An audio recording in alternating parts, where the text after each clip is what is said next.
De nuevo con ustedes a través de la señal de Canal I. Buenas tardes a todos. Gracias por acompañarnos como siempre estos 30 minutos de En Contexto. Hoy estamos utilizando la etiqueta En Contexto Económico para que nos acompañen en el desarrollo de este tema que también es de interés para la ciudadanía. El próximo 1 de octubre va a entrar en vigencia una nueva expresión monetaria. Se va a llevar a cabo una reconversión de la moneda nacional. 6 ceros se van a tomar de lo que hoy es la expresión monetaria que conocemos para aplicar un nuevo bolívar que además, ha dicho el Banco Central de Venezuela, es uno de los pasos rumbo al bolívar digital.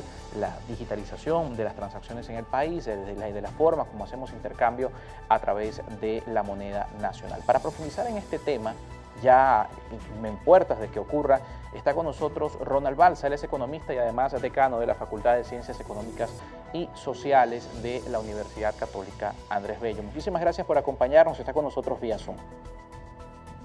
Buenos días, gracias por la invitación. Bien, quisiéramos comenzar conversando sobre esta realidad. Estamos hablando de un fenómeno que de 2008 a 2021 Venezuela ha vivido 3 veces. Estamos hablando de que en esta cantidad, en estos años que han pasado, 14 ceros se han tomado del valor de la moneda nacional. ¿Qué nos indica esto de la economía de nuestro país? Y que además es un periodo de 12 años del que estamos hablando. Sí, no, primero la primera reconversión no era necesaria. O sea, se tomaron 3 ceros en ese momento, con el argumento de que iba a mejorar las transacciones, pero no es cierto. O sea, en Colombia, por ejemplo, todavía hay 3 ceros en la moneda, así como había en Venezuela en aquel momento. O sea, y eso no hace ni más fácil ni más difíciles las transacciones en Colombia. Esa reconversión se hizo en un momento en el que fue innecesaria y además era inoportuna, porque se estaba haciendo se estaban sentando las bases para lo que vino luego, a través del Fonden y del uso del Banco Central de Venezuela para financiar gasto público. Se preparó el camino para lo que luego se ha convertido en esta hiperinflación, que hizo que sí, la segunda reconversión de 2018 fuera necesaria para facilitar transacciones. Ahí se retiraron 5 ceros, y ahora esta, para facilitar las transacciones otra vez, se van a retirar 6 ceros. El problema, por supuesto, no es, o la noticia no es que se retiren cero, sino que lleguemos a esa situación en medio de un proceso hiperinflacionario, cuyas causas están muy relacionadas con el financiamiento que ha hecho el gobierno de su gasto público a través de PDVSA. A través de PDVSA, financiada por el Banco Central de Venezuela. Ahora, de 2008 a 2018, cuando vimos la primera y la segunda reconversión monetaria, pasaron 10 años. De 2018 a 2021, 3. ¿Qué señal nos indica esto de ese mismo fenómeno de la hiperinflación? Que estamos todavía dentro de lo que los economistas consideran hiperinflación.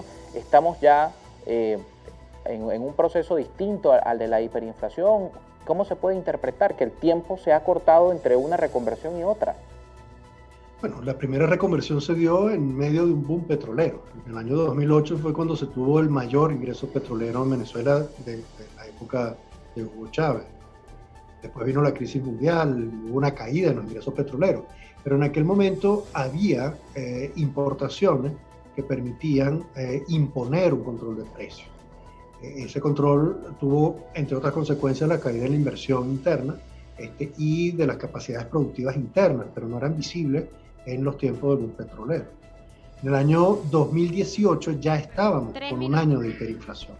¿Qué ocurrió en ese momento? Bueno, el gobierno tuvo menos ingresos petroleros, lo utilizó el Banco Central para financiarse y por esa vía impuso un ritmo de crecimiento de los precios tan acelerado que se hizo ahí sí necesaria la eliminación de 5 ceros. Desde entonces para acá pasaron 3 años más de hiperinflación y por eso el proceso se aceleró tanto. En este momento seguimos en hiperinflación a pesar de que las cifras son menores de precios ahora, porque hay que esperar un año para asegurar, después de la última vez del 50% mensual, que la hiperinflación se dé. Ahora, pero en estos 3 años se han tomado medidas que algunos economistas en su momento han valorado como positivas. Por ejemplo, el caso del control de cambio que se eliminó en este proceso de intermedio entre una reconversión y otra. No tuvo ningún tipo de impacto favorable.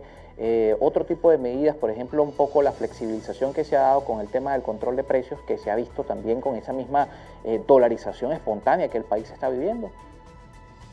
La dolarización en parte fue espontánea por la falla en la reconversión, por un lado, del año 2018, y por otro por el mantenimiento de la hiperinflación.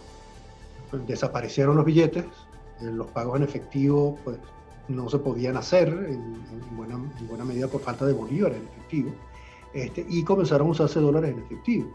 Y la hiperinflación generó un empobrecimiento masivo de la población que en muchos casos recurrió a ahorros que tenían en el exterior para hacer pagos de comida en el interior.